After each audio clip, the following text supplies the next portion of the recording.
morning, ma'am. We are also the reporters of generational diversity. Generational diversity, the presence of multiple age groups, each with distinct values, work style, and communication. Example, baby boomers, Gen X, millennials, and Gen Z. Working alongside each other, bring unique perspectives and experiences to the table. This diversity can be a source of strength but also potential conflict, requiring intentional strategies for effective management. So example, older generation can share their expertise and experience while younger generation they can share their fresh perspective and technological skill. So example naman sa potential conflict is older generations kay prefer sila ang online ay face to face meeting, while younger generation naman is mas favor sila sa uh, online or through Google, Gmail, and tungod na that can cause misunderstanding if dili sila magkasinabot. So clarification for baby boomers, Gen X, millennials, and Gen Z. So baby boomers born after World War II, they valued hard work and dedication. They usually often seen as disciplined and loyal employees. Generation X, born between mid-1960s and early 1980s, they are known for their independence and adaptability. They are comfortable with change and skilled at problem solving. Millennials, born between early 1980s and mid-1990s, they are tech-savvy and valued work-life balance. They seek purpose in their work and driven by collaboration. So, tech-savvy is kabalo sila mo gamit og modern technology, and this example is computer. Gen Z, on the other hand, born from the mid-1990s to the 2010s, are digital natives. They are comfortable with technology and multitasking. They value diversity and inclusivity and not afraid to challenge the status. For example, for IBM. At IBM International Business Machine Corporation, the company hires both fresh graduates and experienced senior employees to work together. They to do this to combine the new ideas and technical knowledge of younger workers with the wisdom and experience of older employees. Younger employees often bring creative and fresh perspective, while older employees have proven knowledge and skill that serve as a strong foundation for work. When the two groups work together, they learn from each other. The younger ones gain valuable advice from the older ones, and the older ones learn new and modern way from the younger ones. This teamwork helps improve collaboration and overall work performance, which is the one of the reason why IBM continues to be successful. So kani daw na sabton about ning IBM, no, kaning mukuha sila og kanang mga bagong graduated para daghag para kanang mga new graduate kay kan mangod daghang mangod siya na daghang mangod ma-experience ting mga new graduate ko, then adunay daghang nga makasentian silang trabaho nga mag-uban sila sa usat-usa ang karaan o ang bago.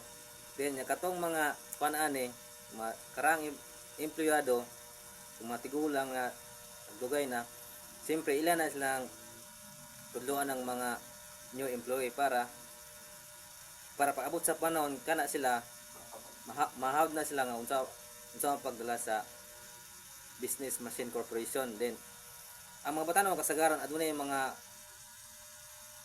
likain nga mga riskong pananagod samtang ang mga tigulang mo na adunay napad matud-an nga nakaalam, pero okay grabe sila abilidad nga lig-on nga pundasyon kay siyempre nga karaan naman sila nga mga trabante employee. So mo to nga pag ila tong makuan tong mga new hire nila nga employee, din kana magplano sila, magtinabangan na sila ang silang duha nga grupo para magkaon sa tambak og giya sa mga tigulang, tambag ang mga karang employee para makakaton sa mga bagong pamaagi sa IBMs like computer. So mao to tungod ni inani mas manindot magun ang kuanggod basta mag-isa na sila ang like teamwork, mas okay magun ang epektibo, okay magud sa trabaho, epektibo magud kay nananagod sa trabaho like busa para okay ba ang pagpadayon gud ang mulambo gud ang like IBM ba. So mao na siya nga siyempre kay mga batan-on pa man, so dahang na sila experience like mga trabaho kay para dahang sila matun-an. So that's the main of IBM International Business Corporation, and that's all. I proceed. My topic is not about how it was handled.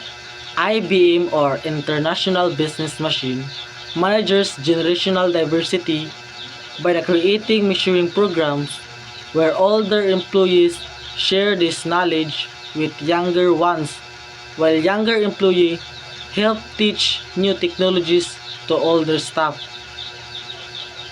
This statement means the IBM addressing the generational diversity, the difference between employee of different age group by setting up measuring programs. So, ang kaning na two types of IBM like older and younger. Ang older employees is who have many years of work experience in deep knowledge, share the skills, insight, and lesson learned with younger employees. This includes things like industry, expertise, company culture, and proven problem solving in approaching. So ang kaning older employees kanang nagdugay na sila dra ang company. Like mag-example ko og company like call center. Nagapangita ang call center og daghan nga mga empleyado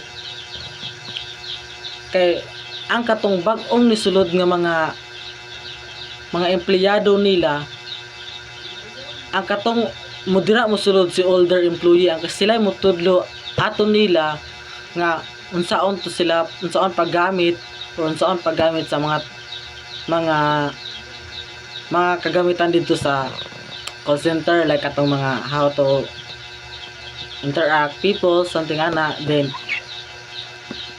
sila man ang dako og kanang mga dako nag-experience dira ang company, so sila mutudlo sa katong bag-ong nanulod.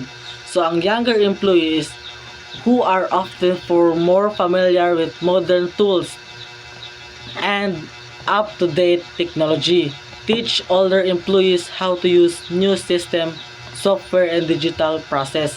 So ang katong younger, katong ilang gipasulod, sila na po'y mutudlo sa ilahang na learn dito sa katong nga company. Like bisa pagdako nag-experience tong older, tabangan gyapon nila og so mutabang tugtudlo tong younger employee dito sa older employee kay mas nahasa man nila kay bata pa man sila. Tinang katong older di na sila maglisod og unsa kay naka experience man sila ato unsaon to siya paggamit, pero ang younger employee mas na emphasize nila ang ilahang knowledge kay bata pa man sila except sa older na nagka inahinay na siya og kawala ilang memories like nga na. So in other words, it's a two-way enhancing of knowledge. Older staff provide wisdom and experience while younger staff provide fresh technical skills. This approach strengthens teamwork, helps everyone adapt to change faster, and improve overall company performance. So sila magtinabangay ra gyapon sila sa isa company kay ang katong older sila may dako og experience dito sa company, din while ang katong younger sila bagong nanulod, dinahasa na daw nila sa pagtudlo sa katong older. Like ingato. Then ang katong mga younger sila ang naka-discover sa mga software, how to use this new system tools, software, digital process. So sila man ang nakahibalo sa new system, tudloan po nila tong older. Experience ra lang man antong nasa older nga employees. And that's all. Thank you. So here are two strategies to manage general diversity. The company should form project teams that include both younger and older employees. Younger employees often bring fresh ideas, creativity, and up-to-date knowledge about new trends and technologies. So, ang mga batanon daw na empleyado kasagaran makahatag og bag-ong idea pagkamalikhain og pinakabag-ong kahibalo bahin sa trends of teknolohiya. Older employees brings experience, problem-solving skills, and a deep understanding of the company's history and processes. So, ang mga tigulang empleyado makahatag og kasinatian, abilidad sa pagsulbad sa problema, ulaw mga pagsabot sa kasaysayan o proseso sa kumpanya. The second is strategies is offer training program that are sustainable for age groups. The company should provide training programs that work for employees of every age, whether they are young and just starting out in mid-career or older and more experienced. Para sa mga batanon nga empleyado, ang training pwede mag-focus sa paglambot sa technical skills, communication, ug pagsabot sa workplace culture. Para sa mga tigulang nga empleyado pod, ang training pwede mag-focus sa paggamit sa bagong teknolohiya, pag-angay sa mga kausaban sa proseso sa trabaho, o pag-refresh sa mga abilidad. Pinaka-purpose yun ni to make sure no one feels left out because of age, and so that everyone can continue improving and contributing to the organization. In conclusion, general diversity means having employees from different age group working together, from young, energetic newcomers to older experienced professionals. Younger workers bring new perspective, creativity, and knowledge of the latest trends and technologies, and the older workers contribute wisdom, tried and tested strategies, and deep industry experience. When these trends are combined, the team become more balanced, ideas are both fresh and practical solutions are creative yet realistic. Anong importante? This mix of skills and viewpoints help companies innovate faster, solve problems more effectively, and adapt to change in the market. It creates a workplace where learning goes both ways. Older employees mentor the younger ones, while younger employees introduce new tools and approach. In short, general diversity is not just about age differences. It's about turning those differences into a competitive advantage for the company's growth and success.